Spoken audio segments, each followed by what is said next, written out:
Aí é isso. Esse capítulo 15 é muito interessante porque ele tem fatos muito importantes sobre o relacionamento dos cristãos, na verdade, né? Porque eles eram cristãos, entre várias crenças ainda que vêm de antes, coisa assim, a gente vai ver, é muito interessante. Também tem até brigas, tem duas que brigam. Isso é muito bom, não no sentido que é bom brigar, mas é muito bom que a palavra, a Bíblia, ela não esconde as coisas. Ela fala a verdade em tudo, né? Porque a gente não a gente se converte, não quer dizer. Pois é, a gente é santo, santificado por Deus, mas não perfeito. Entendeu? Perfeito, toda a perfeição se encontra em Cristo, não em nós. Agora, a gente é santo porque é separado por Deus, por isso que a gente é santo, mas também a gente tem que ir sempre santificando, se aperfeiçoando, né? na sabedoria divina, não terrena ou humana. Então, vamos começar, né? Capítulo 15, então, de Atos. Aqui tem um subtítulo, o Concílio de Jerusalém. Chegaram a Antioquia alguns homens da Judeia e começaram a ensinar os irmãos. Agora, isso você vê, a gente lembra que a Antioquia era a maior igreja fora de Jerusalém, né? Era a igreja de Barnabé, agora, onde tinha Barnabé, Paulo, hein? Paulo não era, ele já tinha feito uma viagem missionária, tudo, não era. Aí chegam uns irmãos querendo ensinar, se a gente vai pensando um pouquinho, né? O negócio, quando chega aqui, vamos supor, chegam uns irmãos lá, nem de Jerusalém, porque eles vinham da Judeia. Essa parte da Judeia, ela foi evangelizada por Filipe. Filipe era um diácono, né, nomeado no início para ajudar. Então eles nomearam lá uns ajudantes. Depois a gente chamou de diácono, mas são uns ajudantes. Então, depois, quando Estevão foi apedrejado, toda a igreja se dispersou, hein? Então, Filipe era um deles que se dispersou, que ficou lá evangelizando na Judeia. Então, isso são judeus que se converteram, esses irmãos que vêm com Filipe. Se imagine que era com Filipe. Eles chegam lá agora na igreja de Antioquia porque ouviram falar desse negócio de conversão de gentios. Eles eram judeus convertidos, né? Que são esses que tinham um lugar um pouquinho especial dentro da... Diferente, não especial, mas diferente dentro da sinagoga. Porque não era judeu da lei, eram, mas convertidos a Cristo, mas ainda judeus. Então, aí chegaram a Antioquia alguns homens da Judeia e começaram a ensinar os irmãos. A menos que sejam circuncidados, conforme exige a lei de Moisés, vocês não poderão ser salvos. Esses aqui são cristãos judaizantes. Isso. Porque eram judeus convertidos a Cristo com Filipe, mas que ainda achavam que toda a lei estava válida. Não tinha entendido que Jesus fez a expiação do último carneiro, hein? Aí, Paulo e Barnabé discordaram. Não entendi. Cordeiro, isso, não é carneiro, é cordeiro. Aí, a menos que sejam circuncidados, conforme exige a lei de Moisés, vocês não poderão ser salvos. Paulo e Barnabé discordaram deles e discutiram, não um pouco, energicamente. Discutiram energicamente. Então, a discussão foi bem vigorosa, não é? Discutir. Está bem especificado, energicamente. Por fim, a igreja, então, aqui no caso da igreja, são os anciãos, né? Decidiu enviar Paulo e Barnabé a Jerusalém, acompanhado de alguns irmãos de Antioquia. Por que acompanhado? Para ter testemunhos, né? Porque senão ele poderia falar, voltando, indo lá, não, mas não era bem assim. Para tratar dessa questão com quem? Com os apóstolos e presbitérios. Presbitérios, o original é anciãos. Porque a gente tem que ver, né? Em Jerusalém tinha os apóstolos, eles se reuniam esse aqui uns 10, 15 anos depois da morte de Jesus, hein? Uns 15 anos. Quer dizer, da ressuscitação, da ressurreição. Aí, eles se reuniam aonde? A igreja de Jerusalém, no pátio do templo, porque eles não podiam entrar lá, porque dentro do templo mesmo era tipo sinagoga, hein? Eram os fariseus. Então, eles se reuniam no templo, mas não dentro do templo, no pátio, que era público. Isso. E tinha os anciãos, que eram os representantes de todas as igrejas de casa. Né? Tinha umas reuniões lá no pátio, e tinha toda a igreja de Jerusalém. Quando a gente fala de igreja cristã de Jerusalém, são todas igrejas de bairro, de casa, né? E cada casa tinha um líder, que era um ancião. Então, quando eles vieram, eles reuniram quem? Os apóstolos e os anciãos. Então, se reuniram numa casa, não no templo, numa casa. Aí, lá, eles porque como era numa casa, porque esse aqui é claro que não era no templo, a gente vê mais tarde, então eram só os anciãos, os líderes, né, que estavam lá, nesse concílio. Não tinha toda a igreja. Mas depois, quando foi tudo resolvido, convidaram outros discípulos. Mas lá era, como está bem especificado. Por fim, a igreja decidiu enviar Paulo e Barnabé para tratar dessa questão com os apóstolos e presbíteros e anciãos. A igreja, portanto, da Antioquia, enviou seus representantes a Jerusalém. No caminho, eles pararam na Fenícia, em Samaria, para visitar os irmãos e contaram que os gentios também estavam sendo convertidos, o que muito alegrou a todos.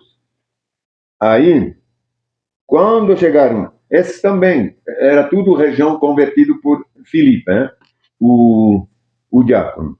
Quando chegaram a Jerusalém, foram bem recebidas por quem? Pela igreja, pelos apóstolos e presbitérios.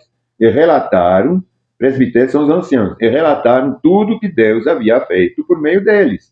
Então, se reuniram em algum lugar público e receberam eles. Contudo, alguns dos irmãos, está escrito dos irmãos, que pertenciam à seita dos fariseus, se levantaram e disseram: é necessário que os convertidos gentios sejam circuncidados e guardem a lei de Moisés. A mesma coisa com os caras que tinham ido lá a Antioquia. Hein? E veja bem, quando a gente fala de seita de fariseus aqui, tem que entender, os fariseus não é uma seita. Né? A gente sabe que não é uma seita, são os fariseus, não é uma seita. Só que aqui eles falam irmãos da seita dos fariseus. Por quê? Uma vez que os judeus se convertiam a Cristo, os judeus, aí eles continuavam, alguns com a lei de Moisés, justamente, o que eles estão falando, mas eram irmãos, eles aceitaram Jesus. Só continuava com as coisas de Cristo. Então, quem continuava com essas coisas era chamado de seitário, dentro da igreja cristã. Por exemplo, você é um judeu convertido ao cristianismo, mas continua com a lei. Eu acho que a circuncisão é necessária, segundo a lei de Moisés. Aí eu acho que não é necessário. Aí eu te chamo de fariseus seitários, você é uma seita. É como se hoje, por exemplo, a gente pega esses que são cristãos, mas que tem alguma coisa a mais, né? Então, seria a mesma coisa. Por isso que está escrito aqui que eram fariseus, a seita dos fariseus. Porque eram os irmãos convertidos, né? Os irmãos. Contudo, alguns dos irmãos que pertenciam à seita dos fariseus se levantaram e disseram: é necessário que os convertidos gentios sejam circuncidados e guardem a lei de Moisés.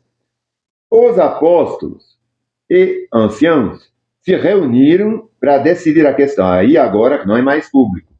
Agora são os anciãos ou os apóstolos, os 12, os 11, né? Porque Tiago tinha sido assassinado. Os 11 se reuniram junto com os anciãos, os líderes das igrejas de bairro. Depois de uma longa discussão, e mesmo eles discutiram, Pedro se levantou e se dirigiu a eles dizendo: veja que Pedro, o que ele era, né? Dentro deles, ele era realmente um líder. Né? Porque quem se levantou para falar agora foi o Pedro. Ele se levantou, ele foi muito respeitado também. Irmãos, dizendo, irmãos, vocês sabem que há muito tempo, uns 10 anos, Deus me escolheu dentre você para falar aos gentios, a fim de que eles pudessem ouvir as boas novas e crer. Deus conhece o coração humano e confirmou que aceita os gentios ao lhes dar o Espírito Santo, como o deu a nós. Não faz distinção alguma entre nós e eles, pois purificou o coração deles por meio da fé. Aí, essa aqui ele está se referindo a Cornélio. Vocês se lembram quando ele foi lá, muito tempo atrás, logo depois da ressurreição de Jesus. Pois purificou o coração deles por meio da fé. Então, por que agora vocês provocam a Deus, sobrecarregando os discípulos gentios, com um jugo que nem nossos antepassados conseguimos suportar? Qual é o jugo que eles não conseguiam suportar? A lei. Não é? Eles queriam que eles continuem com a lei de Moisés. Mas ele fala, mas a lei, nem a gente conseguiu cumprir a lei. Então, por quê? Cremos que todos nós e eles somos salvos da mesma forma, pela graça do Senhor Jesus. Todos ouviram em silêncio, enquanto Barnabé e Paulo lhes relatavam os sinais e maravilhas que Deus havia realizado por meio deles entre os gentios. Aqui também a gente tem que... Eu vou abrir uma parênteses rapidinho, porque está escrito Barnabé e Paulo. Porque Paulo, na igreja de Jerusalém, não era quase um desconhecido, quer dizer, conhecido por ter antigamente judiado dos cristãos. Mas era lá, o Paulo não tinha muito crédito. Agora, o Barnabé, ele é um dos discípulos que veio da ilha da Creta, que vendeu as suas coisas. Ele morava em Jerusalém, mas ele é originário da ilha de Creta, vendeu uns terrenos dele e deu dinheiro para os apóstolos. Naquela época, quando os discípulos se juntaram aos apóstolos, que estava muito difícil, uns vendiam as terras. Agora, eu fui pesquisar, eu ouvi uma coisa que eu entendi através do Barnabé. É por isso que o Barnabé ele era bem visto, ele tinha palavra, eles mandaram ele para Antioquia. Por quê? Porque era um dos primeiros que vendeu a propriedade dele e deu para ajudar a igreja de Jerusalém. Entendeu? Então, quando a gente pesquisa, a gente vê que progressivamente vários foram vendendo e depositavam o dinheiro aos pés dos apóstolos. Mas sempre está escrito que vendia casa, vendia terreno, mas nunca está escrito que vendia a própria casa. Porque a gente... Eles tinham várias coisas. Isso, eram os mais favorecidos que repartiam, entendeu? Então, quando eles viam que tinha necessidade, aí eles vendiam terreno, vendiam uma casa lá, uma propriedade. Tinha investimentos, né? Sim, mas eles nunca se desmuniram.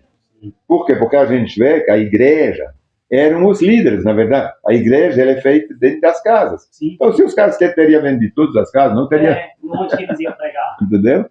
Aí, isso é uma prova que eles não vendiam as próprias casas para viver aos custos depois de alguma congregação. Né? A gente tirando proveito dessa parte até hoje. Vende sua casa. Sim. Igreja aqui que... Mas não é bem assim, né? Os líderes lá cheios de casa. Não, agora, o rico, é verdade, ele tem que repartir um pouquinho quando ele vê que tem um pobre necessitado, isso aqui tá, ou que não haja pobre entre vocês.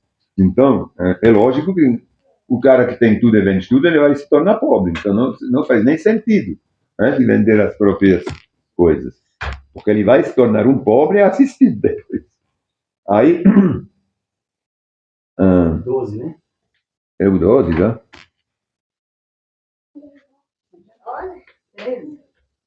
Todos ouviram em silêncio, enquanto Barnabé e Paulo lhes relatavam os sinais e maravilhas que Deus havia realizado por meio deles, os gentios lá em Antioquia. Quando terminaram de falar, Tiago se levantou e disse: Irmãos, ouçam-me. Esse aqui é o Tiago, discípulo. Irmão de Jesus. Irmão de Jesus. O outro Tiago, que era apóstolo, ele foi assassinado. Né? O outro Tiago foi assassinado. Esse aqui, o Tiago, disse que se converteu depois. Isso. Então, ele não era apóstolo junto com os 12. Era o outro Tiago que foi assassinado por Herodes. Quando terminar de falar, Tiago se levantou e disse: Irmãos, ouçam-me. Pedro lhes falou sobre como Deus visitou primeiramente os gentios para separar dentre deles um povo para si. E isso está em pleno acordo com o que disseram os profetas, como está escrito: depois disso voltarei e restaurarei a tenda caída de Davi, reconstruirei as suas ruínas e a restaurarei, para que o restante da humanidade busque o Senhor, incluindo os gentios, todos os que eu chamei para serem meus. O Senhor falou: aquele que torna essas coisas conhecidas desde a eternidade. Essa aqui está escrita em Amos 9, capítulo 9, 11 a 12, e Isaías também 45, 21. Então, a gente vê aqui como o Tiago, depois, ele também se tornou uma pessoa hiper importante, né? Imagina, era o irmão, uma vez que se converteu, todos reconheceram ele como ele era filho de Maria e José, né? Igual a Jesus. Então, uma vez convertido, ele se tornou, isso aqui é o irmão de... Entendeu? Não é qualquer um. Ele tinha mais moral. É bem assim. Portanto, considero que não devemos criar dificuldades para os gentios que se convertam a Deus. Ao contrário, devemos escrever a eles, dizendo-lhes que se abstenham de alimentos oferecidos a ídolos, da imoralidade sexual, da carne de animais estrangulados e do sangue. Só não colocar mais outras coisas. Só não servir mais ídolos, não ir nas festas ou fazer coisas sexuais lá, imorais, quer dizer, e se abster de tomar ou comer sangue de animais que não foram sangrados direito. Como a gente não estufa animais, né? A gente corta a veia, deixa escorrer, o sangue é vida, né? Aí você não come. Porque a gente tem que lembrar do sangue que Cristo também derramou, né? Sim. E nos purificou. Então, ele é a vida, né? O sangue. Mas, claro que o animal, desde sempre, também era assim, é Cristo. O sangue tem essa conotação. Aí você vê, por exemplo, hoje fala, não, você tem que pagar dízimo, você tem que fazer isso, você não pode fazer isso. Está cheio de... Quando você vai numa congregação hoje, você tem que se vestir com um sapato assim, você não pode fazer sei lá o quê. Tem que tirar barba. Não pode ter barba, tem que ter barba. As mulheres podem usar calça. Tem que ter saia até... Não, eles nunca entraram nesses detalhes. Fala, não, deixa eles viver. Agora, por quê? Se não virar de novo lei.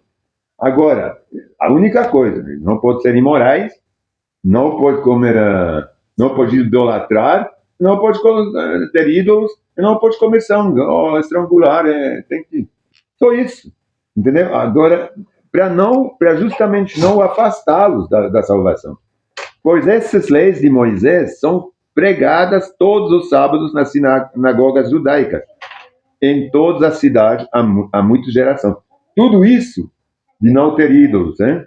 De não comer sangue, e de não ser imoral, era pregado pelos judeus, todos os sábados. É lógico, o Antigo Testamento já estava lá. Então ele fala, se eles vão na sinagoga, eles vão já ter essas leis. Se eles seguirem, está bom, agora não o resto. Só isso. O resto já virá outra coisa, já virá lei, que não é mais, que não salva. Só isso, cara, não pode fazer, mesmo sendo cristão. Não pode começar a ser imoral, e falar, não, mas Deus pagou para mim a imoralidade. Sim, até eu me arrepender, não. Depois de arrepender, sim. Certo? Pois essas leis de Moisés são pregadas todos os sábados nas sinagogas judaicas em todas as cidades há muitas gerações. Então, os apóstolos e anciãos e toda a igreja de Jerusalém escolheram representantes e os enviaram a Antioquia da Síria, junto com Paulo e Barnabé, para informar sobre essa decisão. Aí pegaram também uns discípulos eminentes, os homens escolhidos eram 2 líderes entre os irmãos, que eram Judas, também chamado Barsabás, e Silas. Esta foi a carta que levaram. Agora, aí escreveram exatamente o que falaram, então, por oral. Essa aqui é a carta escrita que levaram. Nossos apóstolos e presbíteros e seus irmãos em Jerusalém escrevemos esta carta aos irmãos gentios em Antioquia, na Síria, Cilícia, saudação. Soubemos que alguns homens que daqui saíram sem nossa autorização têm perturbado e inquietado vocês com seu ensino. Portanto, depois de chegarmos a um consenso, resolvemos enviar-lhe alguns representantes com nossos amados irmãos Barnabé e Paulo, que têm arriscado a vida pelo nome do Senhor Jesus Cristo. Estamos enviando Judas e Silas para confirmar pessoalmente o que aqui escrevemos. Então, esses 2 foram junto com Paulo e Barnabé, para não falar que Paulo estava falando de umas coisas que não era do concílio. Senão era muito fácil. Paulo está falando, não, eles aceitaram, pronto. Não, tinha testemunha. Pois pareceu bem ao Espírito Santo e a nós não impor a vocês nenhum peso maior que estes poucos requisitos. Abstenham-se de comer alimentos oferecidos aos ídolos, de consumir o sangue ou a carne de animais estrangulados e de praticar a imoralidade sexual.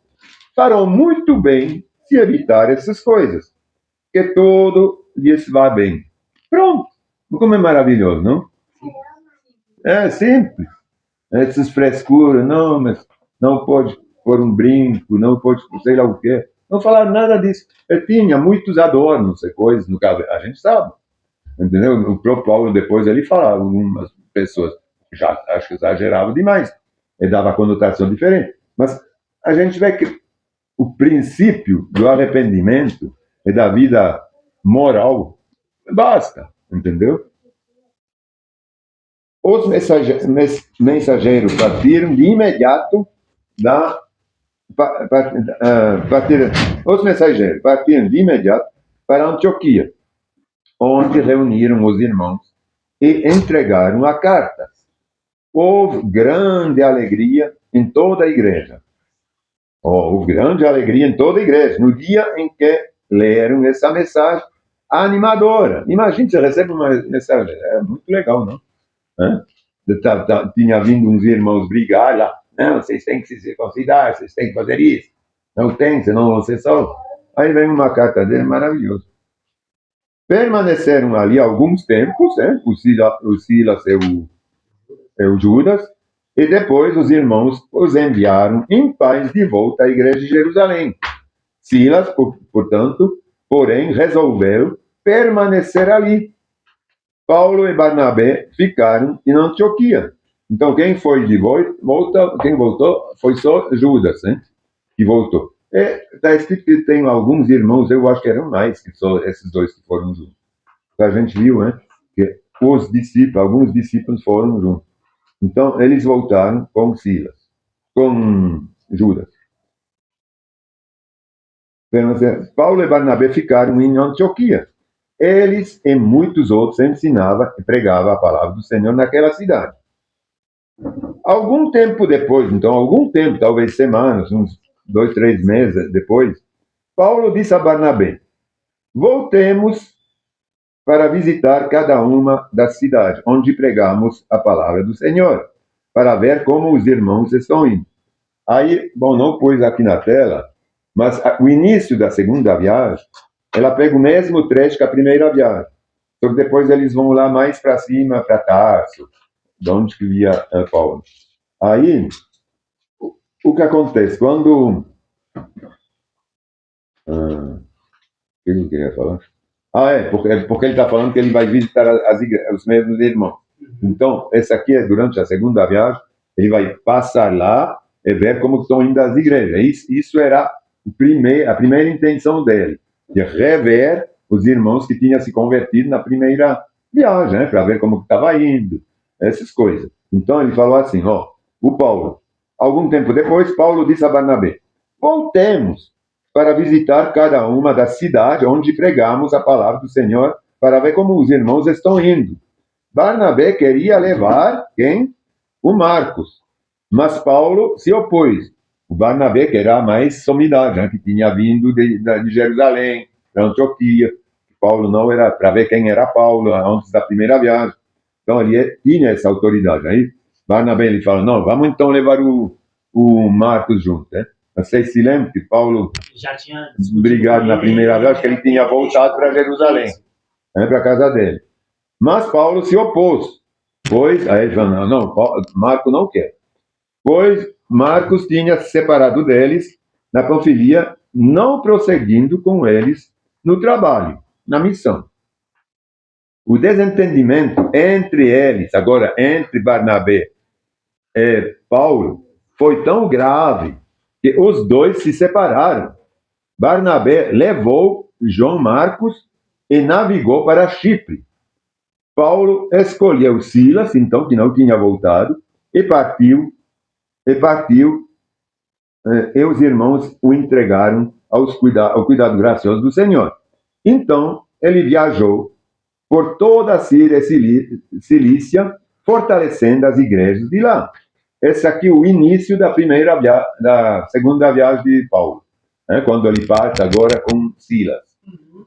A gente vê com Marco, então ele voltou, eles se brigaram tanto, Barnabé e Paulo, naquele dia, quando Barnabé queria pegar Marco, aí o Paulo... Desde a primeira vez já tinha desentendido. Né? Então, eu acho que o Paulo bateu na mente, não vou. Se ele vem. A gente lá, né? Então, dessa vez você não vai. Aí o Barnabé acho que fica meio assim. Aí ele fala, então, Marco, vem comigo, a gente vai. Eu também não vou. Mas é isso que aconteceu, né? Porque ele foi depois com Silas. Está escrito isso, né? Eles brigaram feio, os dois, se separaram, Barnabé e Paulo. Barnabé levou João Marcos e navegou para Chipre. A gente não ouviu mais falar deles. Só mais tarde, em Coríntios, Paulo ele fala que ele evangelizou muitos gentios lá em Chipre, o Barnabé. Parece que depois ele foi martirizado também. Essa aqui é a história que conta, não é a palavra. Então ele não se afastou da fé, hein? Ele não se afastou do Senhor, Barnabé, levando o mar com ele e voltando para Chipre. Por isso que eu tinha falado, Barnabé tinha vendido terras dele, de Chipre, e tinha entregado, morava em Jerusalém, entregou para os apóstolos, e lá uma parte das terras.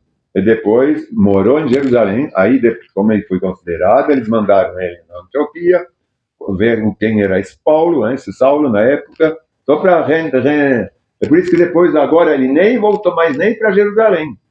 Ele foi diretamente para Chipre. Ele não quis mais, na verdade, contato com os apóstolos, e com Paulo e com ninguém. Ele levou, mas não quer dizer que ele se afastou da fé. Ao contrário, ele ficou lá com Marcos, evangelizando o povo e as igrejas que tinham já sido construídas na primeira viagem por Paulo. Aí, continuando. Onde que eu estava, né? Aqui agora vai começar o 16. Sim, então acabou. Então, a ceia. Isso foi o início. Agora eles partiram para a segunda viagem, né? Quando Paulo escolheu Silas e partiu. Então, isso realmente é o início da segunda viagem. Vamos pegar então em Coríntios para a ceia. Vou pegar bem pequenininho, bem pouco. Eu coloquei pouco.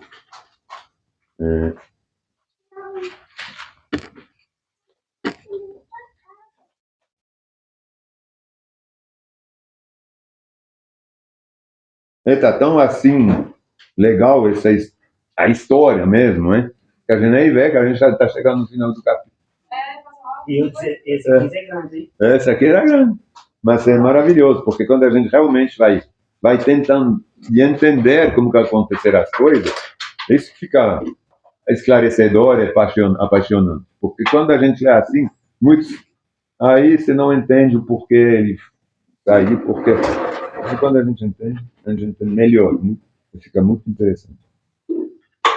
Então, vamos aproveitar hoje, já que o último domingo a gente não teve ceia, a lembrar, né, o que o Senhor fez para a gente quando ele aceitou a cruz, né? Realmente aceitou, porque não foi assim uma coisa fácil para ele, não. Então vamos ver lá como que aconteceu lá em Coríntios 11, ele fala assim: na noite em que o Senhor Jesus foi traído, ele tomou o pão, agradeceu a Deus, partiu e disse: este é meu corpo que eu entrego para você. Façam isto em memória de mim. Senhor, a gente quer se lembrar desse sacrifício agora que o Senhor fez, desse sangue que derramou, desse corpo que foi mutilado, crucificado, dessas dores que o Senhor endossou para nós no nosso lugar, Senhor. O Senhor se encarregou não somente das nossas dores, mas de toda a infinidade das pragas, Senhor, que poderiam ter sido jogadas sobre nós, que vêm do inferno. Elas não têm mais nenhum efeito, Senhor. O Senhor endossou, nos livrou de tudo mal, de toda doença, de todo mal. E, Senhor, portanto, a gente quer te agradecer, porque a gente não precisa sofrer, a gente não precisa acrescentar nada ao teu sofrimento nessa crucificação. Nada, nada, nada. Porque nada poderia ser nessa altura. O Senhor pagou o preço maior, um preço mais alto, Senhor. Portanto, a gente quer se lembrar agora com esse pão. Esse pão é como se fosse esse teu corpo, a gente está tomando para honrar o teu sacrifício. Em nome de Jesus, podem tomar.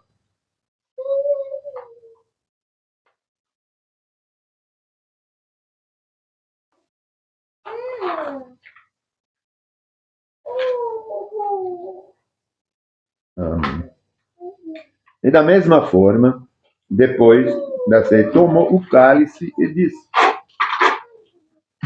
este cálice é a nova aliança, confirmado com meu sangue. Façam isto em memória de mim, sempre que o beberem. Então, Senhor, a gente, em memória de Ti, a gente vai tomar esse cálice, Senhor, que representa o selo sobre essa nova aliança, que nos livrou de toda a lei, de todo o constrangimento, de todo o jugo que a gente não poderia suportar. E graças a Teu sangue, Senhor, é sangue que nos lavou de todo o mal, de todo o pecado, de todas as nossas transgressões, a partir do momento, claro, que a gente se arrepende. Senhor, a gente te agradece, porque esse sangue sela essa nova aliança, que é a aliança da graça. Realmente é de graça o Senhor nos entrega a salvação. Basta só nos arrepender e aceitar como Filho de Deus, é como sendo Deus encarnado quando o Senhor veio entre nós. E, portanto, a gente está bebendo esse vinho para lembrar desse sangue derramado. Podem tomar.